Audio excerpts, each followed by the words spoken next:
Bismillahirrahmanirrahim. Assalamualaikum warahmatullahi wabarakatuh.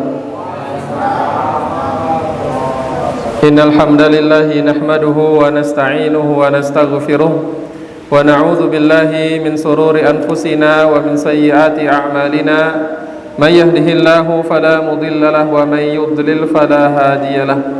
Asyhadu an la ilaha illallah wahdahu la syarika lah wa asyhadu anna Muhammadan abduhu wa rasuluh la nabiyya wa la rasula ba'dah. Allahumma salli wa sallim ala nabiyyina Muhammadin wa ala alihi wa ashabihi wa man tabi'ahum bi ihsanin ila yaumiddin.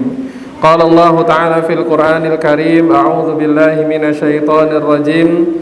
Ya ayyuhalladzina amanu taqullaha haqqa tuqatih wa la tamutunna illa wa antum muslimun.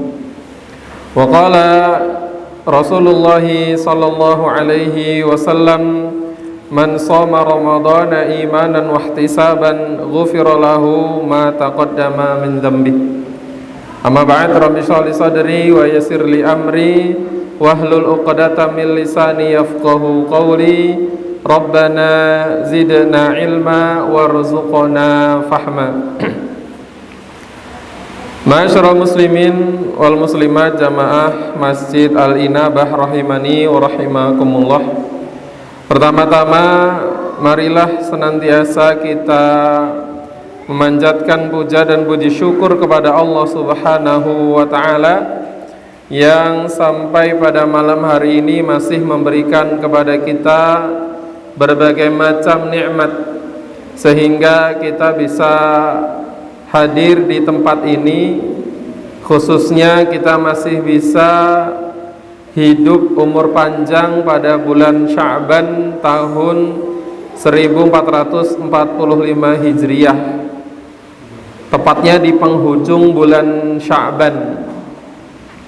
Karena kemungkinan kalau tidak Senin atau Selasa besok sudah masuk tanggal 1 Ramadan. Kalau ikut Muhammadiyah hari Senin tanggal 11 Maret ya. Muhammadiyah sudah mengumumkan tanggal 11 Maret hari Senin besok itu sudah Ramadan. Adapun pemerintah insya Allah akan mengadakan sidang isbatnya malam Senin. Jadi wallahu a'lam apakah bareng semua atau beda lagi seperti tahun-tahun sebelumnya. Kalau prediksi dari beberapa kawan yang menulis itu bisa beda. Jadi bisa ada yang hari Senin, ada yang hari Selasa. Yang penting yang penting posone keri, lebarane dhisik. Ya ngikut yang mana saja insya Allah dua-duanya benar ya. Sama tanggalnya cuman beda hitungannya. Mulai puasa yo sama-sama tanggal 1, lebaran ya sama-sama tanggal 1. Cuman tanggal 1-nya itu hitungannya yang berbeda, tidak apa-apa. Karena ini sudah di penghujung Sya'ban, sebentar lagi Ramadan, maka kajian Sirah Nabawiyah kita ganti dengan kajian seputar fikih Ramadan, khususnya berkaitan dengan fikih puasa ya, saum Ramadan. Jamaah sekalian rahimani wa rahimakumullah, jangan lupa bahwa pada setiap menjelang datangnya Ramadan, Nabi Muhammad SAW itu selalu mengajak kepada para sahabatnya untuk bertahniyah, mengucapkan selamat ketika akan datangnya bulan Ramadan. Diceritakan oleh sahabat Abu Hurairah radhiyallahu anhu di dalam Musnad Imam Ahmad, beliau bercerita kepada generasi tabi'in yang mereka tidak sempat bertemu dengan Rasulullah Sallallahu Alaihi Wasallam. Ini jadi cerita tentang leluhur nenek moyang. Kata Abu Hurairah, kana Rasulullah sallallahu alaihi wasallam yubashiru ashabahu biqudumi Ramadan. Kata Abu Hurairah kepada para tabi'in, dahulu, maksudnya ketika Nabi masih hidup, saat beliau bersama-sama dengan kami para sahabatnya, wahai para tabi'in, yubashiru ashabah, Nabi itu selalu memberikan kabar gembira kepada para sahabatnya biqudumi Ramadan, kalau akan datangnya bulan Ramadan. Jadi dari sini para ulama kemudian menyebutkan dianjurkan untuk bertahniyah, mengucapkan selamat, mengajak bergembira ketika akan datangnya bulan Ramadan. Bahkan kegembiraan dengan akan datangnya Ramadan merupakan tanda kebaikan iman. Karena iman ini makanannya adalah amal soleh. Iman ini nutrisinya adalah maghfirah, ampunan dari Allah Subhanahu wa ta'ala. Jadi kalau datang Ramadan, maka iman ini akan senang, karena di Ramadan itulah berkumpul seluruh sekian banyak amal soleh, dan di bulan Ramadan itu terkumpul juga ampunan-ampunan Allah Subhanahu wa ta'ala. Siangnya ampunan, malamnya juga ampunan. Man shoma ramadhana imanan wahtisaban ghufira lahu ma taqaddama min dzambih. Barang siapa yang berpuasa di bulan Ramadan, berarti siang, imanan wahtisaban, dengan dasar iman dan mengharapkan pahala, ghufira lahu ma taqaddama min dzambih, maka dosa-dosanya akan dihapuskan. Malamnya, man qama ramadhana imanan wahtisaban ghufira lahu ma taqaddama min dzambih.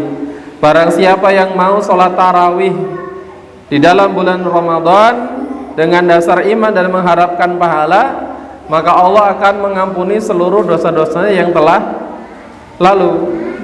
Maka Nabi Muhammad itu pernah turun dari tangga. Setiap turun anak tangga itu Nabi Muhammad selalu mengucapkan amin. Turun lagi beliau ngomong amin. Sampai turun yang ketiga beliau ngomong amin. Ketika ditanyakan kepada beliau oleh para sahabatnya, kenapa beliau mengucapkan kata amin? Karena kata Rasulullah, saya mengaminkan doanya Jibril alaihi salam. Salah satunya adalah celaka orang yang ketemu Ramadan sedangkan dosa-dosanya tidak diampuni oleh Allah Subhanahu wa ta'ala. Ya. Jadi bagaimana ciri orang yang sukses dengan Ramadannya, itu tandanya ketika dosa-dosanya diampuni oleh Allah Subhanahu wa ta'ala. Nah, itu disuruh diaman. Ya, kenapa? Karena kalau ingin tidak celaka, kalau ingin mendapatkan keberuntungan, ya maka kita harus memperhatikan puasa Ramadan kita dengan puasa yang berkualitas agar tidak sia-sia. Salah satunya kita harus ngerti ilmunya. Kalau orang itu kalau beramal tanpa ilmu, tentu dia lebih banyak merusak daripada memberikan manfaat. Kata Rasul sallallahu alaihi wasallam, diceritakan selanjutnya oleh Abu Hurairah, beliau mengatakan, qad ja'akum Ramadan, wahai kaum muslimin, telah datang kepada kalian bulan Ramadan. Bulan apa itu? Syahrun mubarak, kata Rasulullah, bulan yang penuh dengan barokah. Dilipat gandakannya kebaikan-kebaikan yang dikerjakan di dalam bulan itu. Apa yang diwajibkan oleh Allah kepada kita? Iftaradallahu alaikum siyamah, kata Nabi.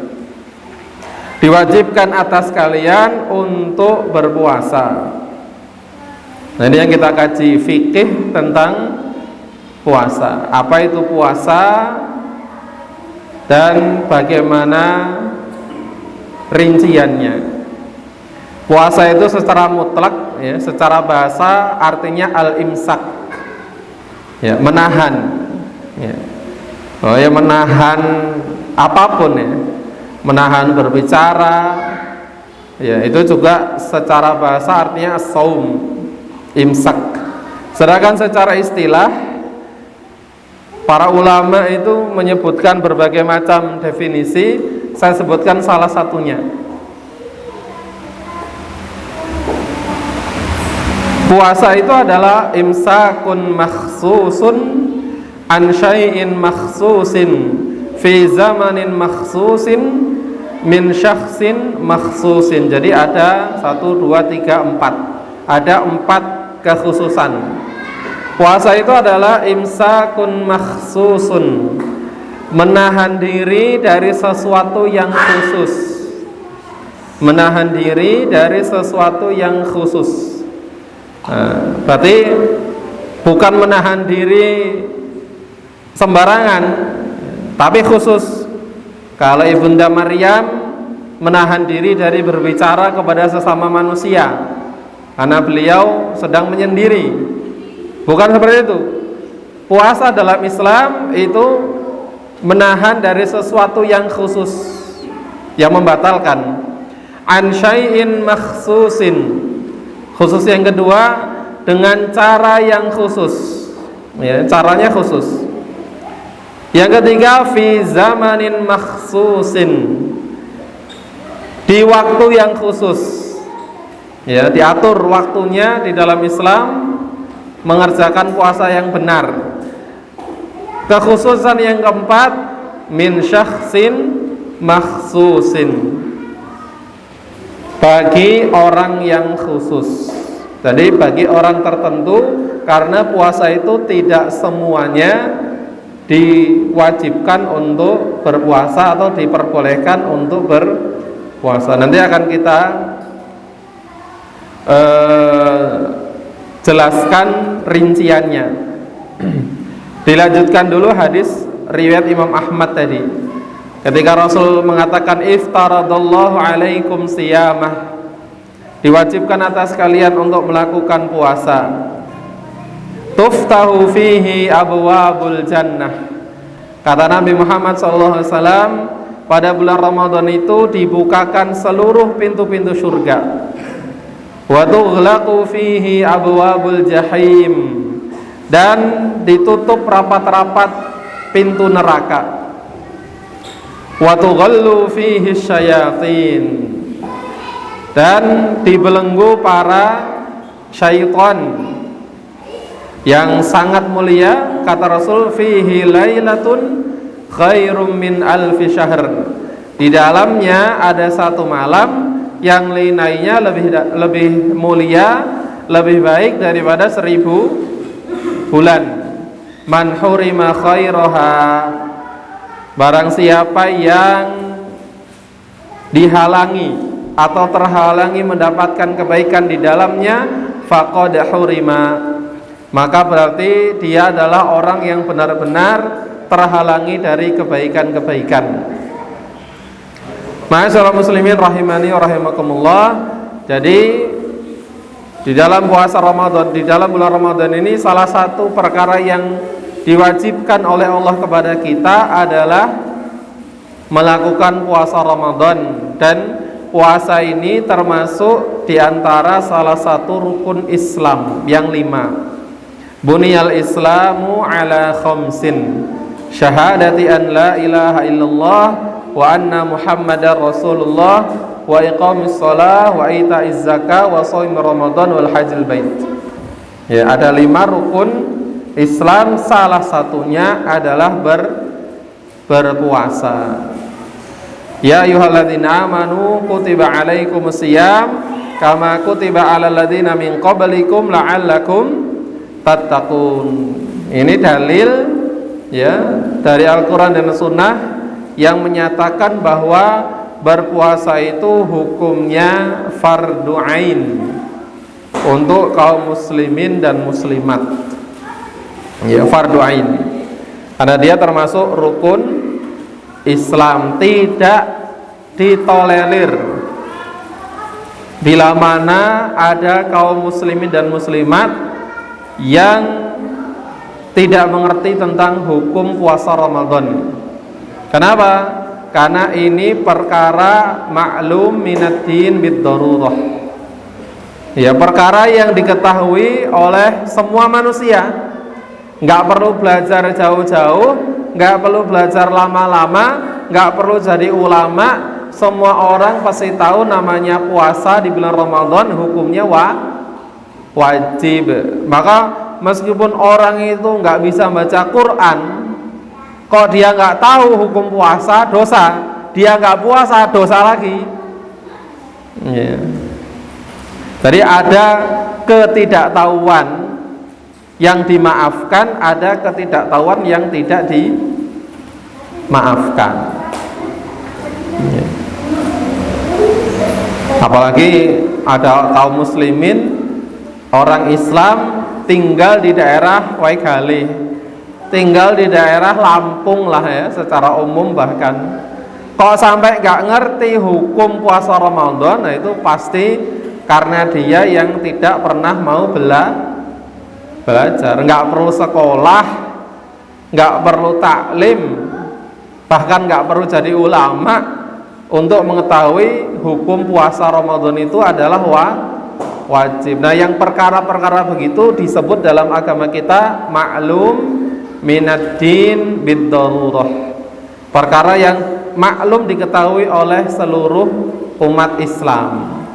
Nah, kalau perkara-perkara yang ghairu maklum minaddin bid-darurah, nah itu ada permaafan insyaallah. Perkara-perkara yang rumit di dalam Islam ini yang hanya diketahui oleh orang yang belajar saja, yang hanya diketahui oleh para ulama saja. Dan perkara yang maklum itu sedikit ya dibandingkan dengan perkara yang ghairu maklum. Kita kembali ke definisi puasa ya. Yang pertama tadi pembahasannya imsakun makhsusun. Puasa itu adalah menahan dari sesuatu yang khusus. Maksudnya dari sesuatu yang membatalkan, dari makan, minum dan jima ya, hubungan badan suami dan istri. Itu maksudnya imsakun makhsusun. Menahan dari makan, dari minum dan dari berhubungan suami istri. Makanya para ulama itu memakruhkan menikah di bulan Sya'ban, menikah di bulan Ramadan. Hukumnya makruh. Kenapa? Dikhawatirkan dia tidak bisa mengendalikan syahwatnya sehingga puasanya bisa terganggu. Yang kedua, an syai'in makhsusin, dengan cara yang khusus. Maksudnya caranya diatur agar puasanya benar. Ya, caranya diatur. Ya, dalam hal ini maksudnya adalah agar puasanya sah dan diterima, mempunyai rukun. Nah, rukun puasa itu mudah cuma dua. Rukun puasa itu cuma dua. Yang pertama niat, yang kedua al-imsak. Niat dan menahan. Baik, kalau sudah punya niat, kemudian tidak makan, tidak minum, tidak berjima, maka puasanya sudah benar. Ya. Karena niat ini yang paling utama. Innamal a'malu binniyat. Ya. Sesungguhnya setiap amal itu tergantung dengan niatnya. Kalau di dalam mazhab Syafi'i itu niat wajib setiap malam sebelum waktu fajar, waktu subuh harus punya niat. Ustaz, kan kalau kita sahur itu kan sudah niat, belum tentu. Jadi niat itu amal sendiri, sahur itu amal sendiri. Belum tentu orang yang makan sahur itu punya niat untuk berpuasa. Kenapa? Kalau makan sahur sudah menjadi kebiasaan, berarti yang tadinya ibadah menjadi adat. Ya. Makanya niat itu salah satu fungsinya untuk membedakan ibadah dan adat kebiasaan. Kita mandi itu adat kebiasaan kita. Makanya kalau kita mau mandi junub harus punya niat mandi junub, harus itu. Kenapa? Agar innamal a'malu binniyat, sesungguhnya setiap amal itu tergantung pada niat. Untuk membedakan ini mandi untuk menghilangkan najis, hadas, ya, atau mandi biasa, adat. Seperti tentang niat puasa. Jadi tidak cukup mengatakan kan sudah sahur, itu kan berarti mau puasa, belum tentu. Bisa jadi orang itu karena saking kebiasaannya sahur, pokoknya jam 3 tangi terus mangan bariku turu meneh, lupa nih niat. Nah, niat itu dari waktu maghrib sampai waktu fajar, ya, waktu maghrib sampai waktu fajar. Itu kalau dalam mazhab Syafi'i harus niat untuk berpuasa di bulan Ramadan sebelum fajar. Sedangkan dalam mazhab Maliki itu diperbolehkan niatnya 1 bulan penuh. Ya, jadi dari awal Ramadan dia sudah niat, ya Allah, saya akan puasa 1 bulan Ramadan di tahun ini. Kalau guru saya menyebutkan dua-duanya kita amalkan. Jadi masuk tarawih malam pertama kita sudah punya niat untuk berpuasa 1 bulan penuh. Kemudian untuk kehati-hatian setiap malam kita juga meniatkan kalau besok kita akan puasa. Meniatkan puasa 1 bulan penuh mengikuti mazhab Maliki. Salah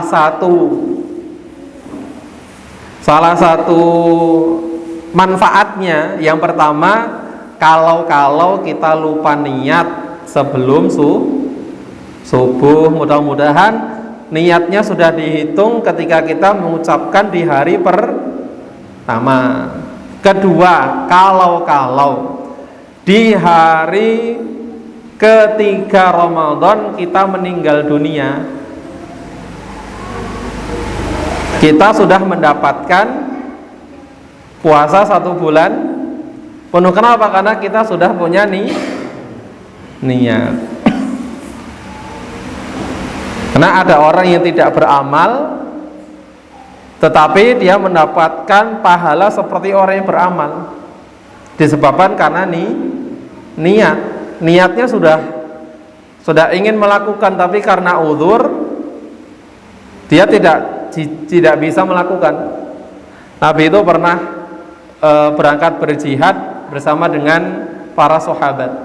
Kata Nabi, di Madinah ada kaum muslimin yang tidak melewati gunung, tidak mendaki, tidak menuruni bukit, tidak berpayah-payahan, tidak bercapek-capek seperti kita, tetapi mereka mendapatkan pahala seperti pahala kita.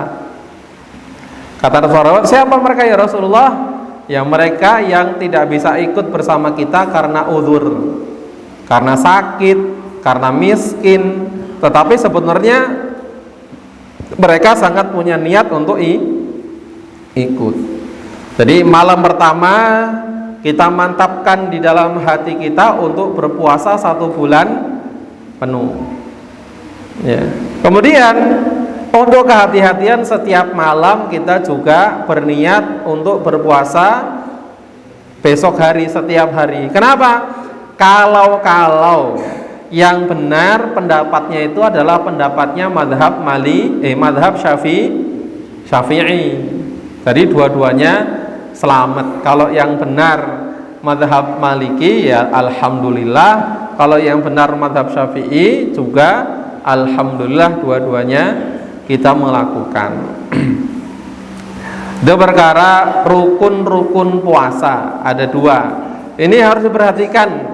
Karena sekali lagi Pak guru saya itu sampai ngomong, kita ini yang sudah sering ibadah menjadi ibadah itu hambar, ibadah itu menjadi tidak ada rasanya itu karena lupa niat, karena saking seringnya kita melakukan.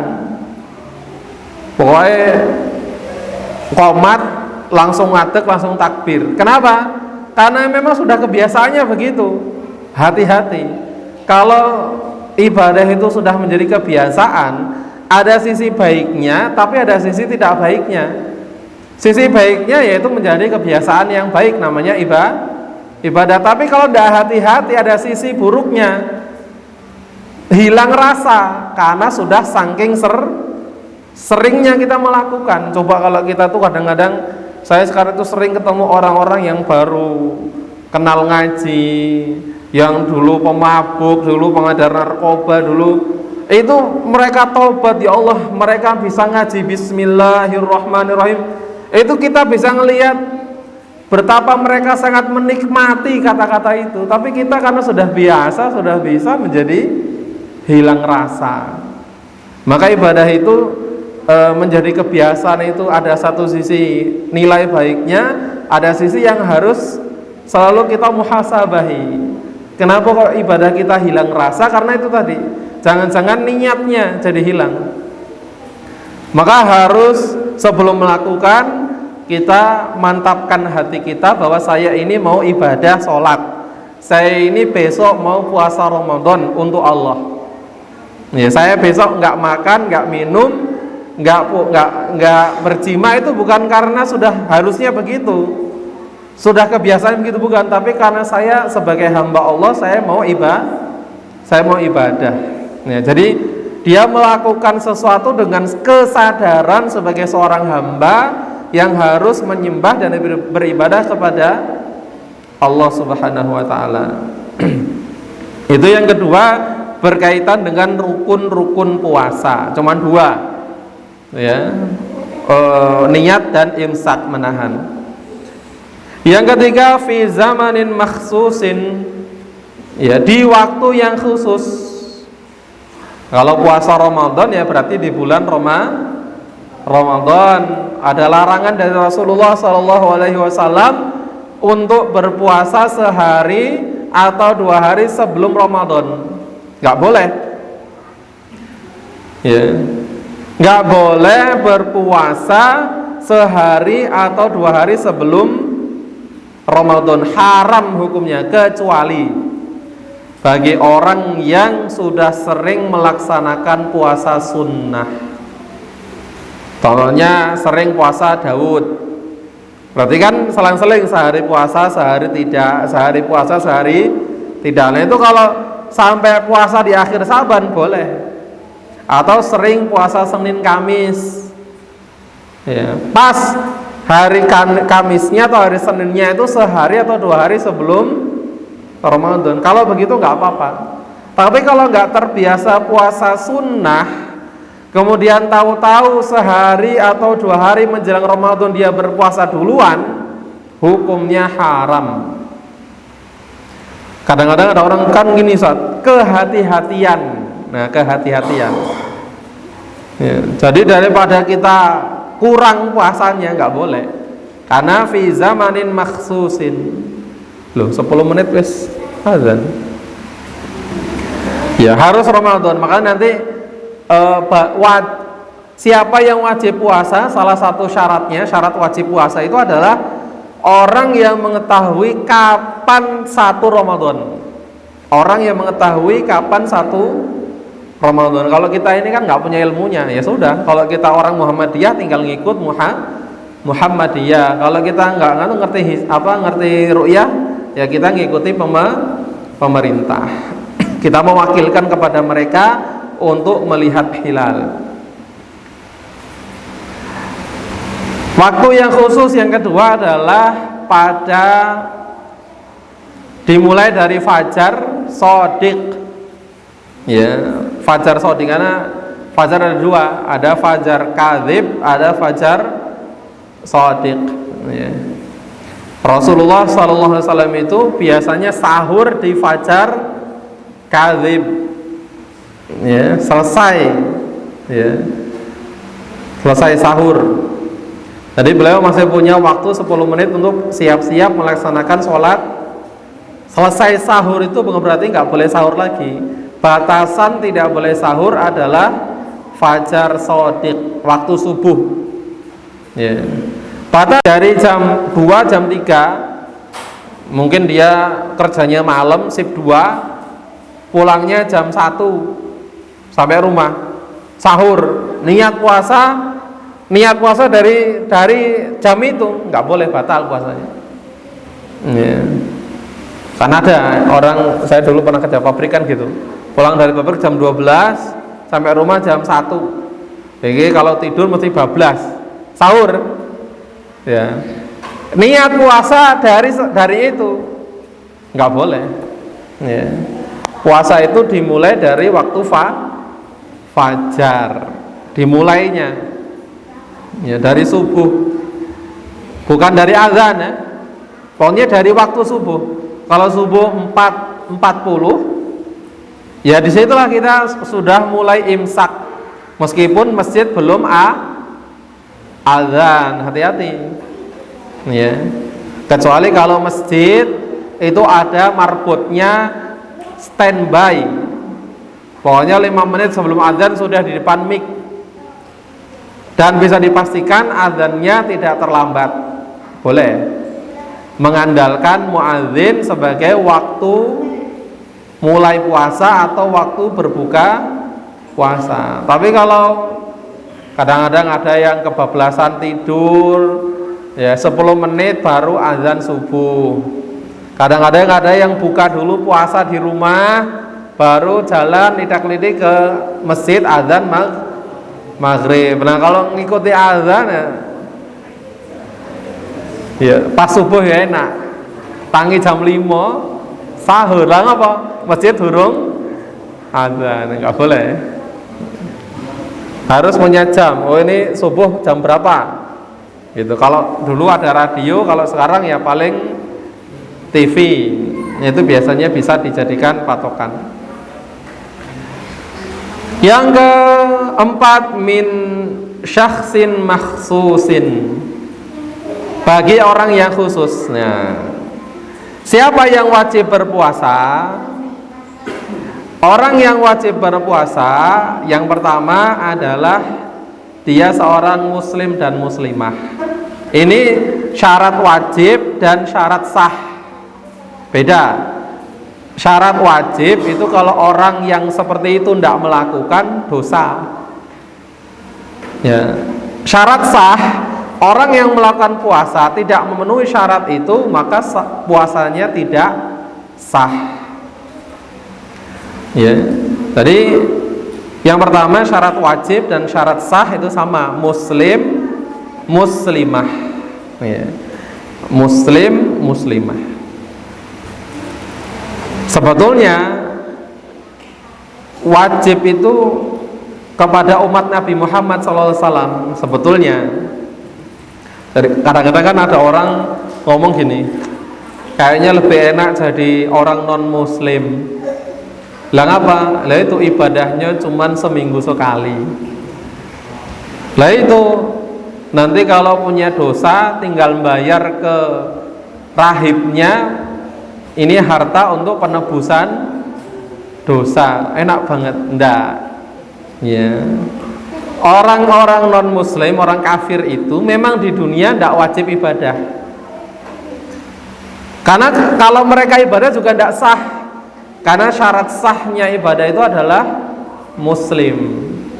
Tetapi nanti di akhirat mereka akan dimintai pertanggungjawaban. Jadi orang kafir itu dua nanti, disiksa karena kekafirannya, kedua disiksa karena dia tidak pernah beribadah kepada Allah Subhanahu wa ta'ala. Mana dalilnya? Para ulama menjelaskan di dalam surah Al-Muddathir ayat 42-44. A'udzu billahi minasyaitonir rajim. Ma salakakum fi saqar? Qalu lam naku minal musallin wa lam naku nud'imul miskin. Allah bertanya, apakah yang memasukkan kamu ke dalam neraka Sakor ini? Ini untuk orang kafir, Pak. Ayat ini berkaitan dengan orang kafir. Ya, apa yang menyebabkan kamu masuk ke dalam neraka sakor ini? Qalu, maka orang itu berkata, lam naku minal musallin. Kami dahulu di dunia tidak termasuk orang-orang yang mengerjakan sholat. Ya.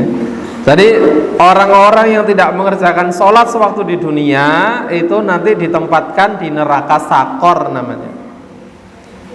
Padahal ini orang kafir, tapi ditanya, kenapa kok kamu juga tinggal di sakor? Karena dia tidak mengerjakan sholat. Berarti orang kafir juga nanti di akhirat dihisab tentang sholat. Meskipun ketika di dunia memang tidak diwajibkan karena dia kafir. Kalaupun dia melakukan, ibadahnya tidak sah. Tetapi di akhirat ada pertanggungjawabannya. Ngapa kok kamu nggak sedekah? Ngapa kok kamu nggak haji? Ngapa kok kamu nggak zakat? Ngapa kok kamu nggak puasa? Itu ditanya sama Allah Subhanahu wa Ta'ala. Jadi enak di dunia, sengsara di akhirat. Enak pun itu cuma sawangan kita, belum tentu aslinya benar-benar enak. Ya, jadi enak jadi orang Muslim lah. Pokoknya ada orang bunuh 100 orang, dia bertobat, belum jadi melakukan apa-apa, diampuni sama Allah. Itu enaknya orang Muslim. Coba di sini ngacung Pak, siapa yang pernah membunuh 1 orang? Pak Holid itu paling belum pernah. Belum pernah. Ada loh orang yang pernah membunuh 100 orang. Ketika dia bertobat, belum jadi melakukan, baru mau pindah tempat, mati di tengah jalan, Allah ampuni, masukkan ke dalam surga. Enaknya seorang Muslim gitu. Ya. Gara-gara ngasih minum anjing bisa masuk ke dalam surga. Ya. Enak jadi orang Muslim lah Pak. Ya. Sudah aneh. Yang kedua, baligh, dewasa, laki-laki perempuan, mimpi basah, dewasa. Kemudian perempuan haid dan nifas, haid, perempuan haid dewasa. Laki-laki perempuan tidak mimpi, tidak haid, tapi sudah 15 tahun juga sudah dihitung dewasa. Ada itu, saya pernah ketemu orang yang tidak pernah mimpi dan ya laki-laki ya, maka umur 15 tahun dia dihitung sudah baligh, ya sudah dewasa. Nah, baligh ini cuman syarat wajib, bukan syarat sah. Ya, syarat sah itu nggak mesti baligh, tapi tamyiz. Tamyiz itu anak yang belum baligh tetapi sudah ngerti. Ya, sudah ngerti, bisa makan sendiri, bisa buang air, buang hajat dan istinja sendiri, itu namanya tamyiz.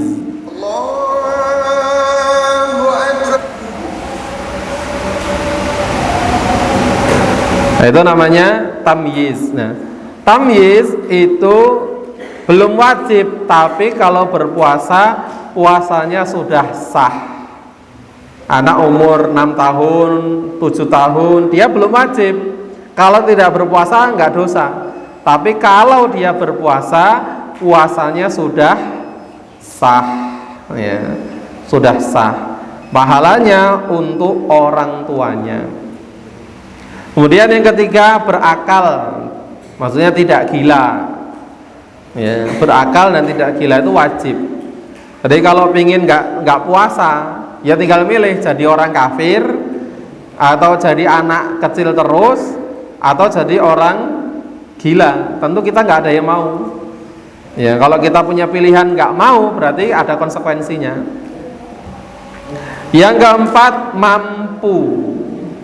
Nah, mampu berpuasa, baru wajib. Orang yang tidak mampu puasa tidak diwajibkan untuk berpuasa. Mampu di sini misal dia bukan orang tua jumpo yang sudah tidak mampu lagi untuk menahan lapar. Berarti dia sudah tidak wajib berpuasa. Pokoknya dia mampu, ya dia mampu tidak makan, tidak minum, ya sampai maghrib, ya badannya kuat sehat. Nah, kalau sudah tua renta boleh tidak puasa, tidak wajib mengqadha, dia wajibnya fidyah. Ya, fidyah. Kalau orang sakit terbagi menjadi dua, sakit yang sembuh dan sakit yang kemungkinan tidak sembuh. Kalau sakit yang sembuh dia boleh tidak berpuasa, tapi dia wajib mengqadha. Nah, sakit yang boleh tidak puasa itu satu, sakit yang kalau dia berpuasa sakitnya tambah parah. Pertama, sakit kalau dia berpuasa sakitnya jadi tambah lama sembuhnya. Harusnya kalau dia makan rutin, teratur, minum obat paling 2 hari 3 hari sembuh. Tapi gara-gara dia puasa jadi nggak punya nutrisi, nggak minum obat, sembuhnya jadi 1 pekan 2 pekan, maka orang begitu boleh tidak berpuasa. Nanti puasanya mengganti di hari yang lainnya.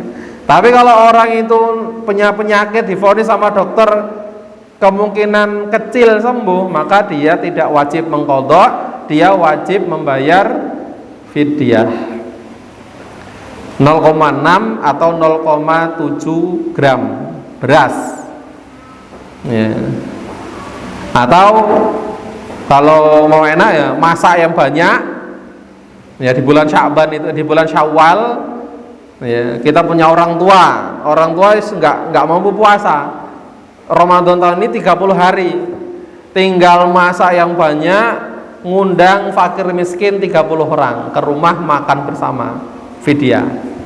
Atau mau bentuk beras 0,7 gram.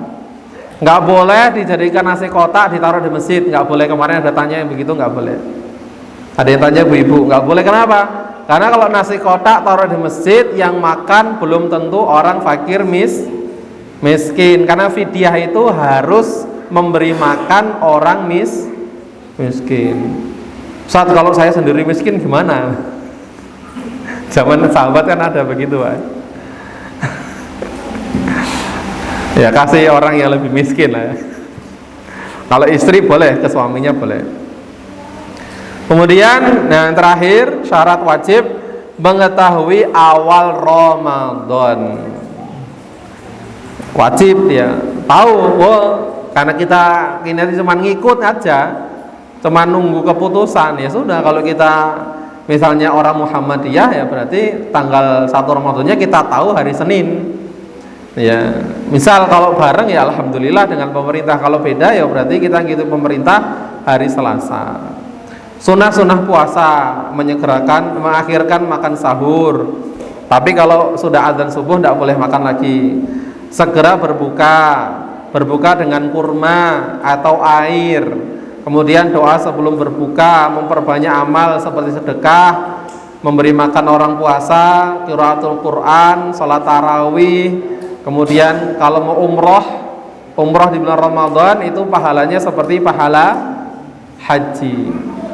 Kemudian masih banyak sebetulnya agar puasanya berkualitas, bukan hanya mendapatkan lapar dan dahaga. Ya, sebisa mungkin jauhi perbuatan maksiat. Kata Imam Ibnu Rajab, sebisa mungkin tinggalkan perbuatan maksiat. Itu akan mengurangi pahala ibadah puasa kita. Ya. Salah satu perkara yang sangat diwanti-wanti sama Nabi adalah perkataan dusta, perkataan kotor, perkataan porno. Ya, itu dihindari. Bahkan kata Rasul, berapa banyak orang yang berpuasa dia tidak mendapatkan apa-apa dari puasanya kecuali hanya lapar dan dahaga. Ya. Itu sebabnya karena dia tidak meninggalkan perkataan dusta, perkataan jorok, dan perkataan kotor. Ya. Jadi dikendalikan benar-benar dirinya selama puasa, itu tidak ngomong yang buruk-buruk, tidak melakukan yang buruk-buruk agar puasanya berkualitas, bukan hanya mendapatkan lapar dan dahaga. Wallahu a'lam bishawab. Insyaallah nanti akan disempurnakan di kesempatan berikutnya, atau bisa membaca buku-buku yang sudah banyak beredar, atau ya mendengarkan kajian-kajian di tempat yang lainnya, atau di media sosial juga sudah banyak. Semoga bermanfaat. Kita berdoa kepada Allah, mudah-mudahan Allah panjangkan umur kita sampai di dalam bulan Ramadan di tahun ini, dan Allah Subhanahu wa taala membantu kita untuk bisa memaksimalkan ibadah-ibadah di dalamnya. Allah mengampuni semua dosa-dosa kita, dan Allah menerima semua amal-amal kita. Amin ya rabbal alamin. Akhiru da'wana walhamdulillahi rabbil alamin. Wabillahi taufiq wal hidayah. Wassalamualaikum warahmatullahi wabarakatuh.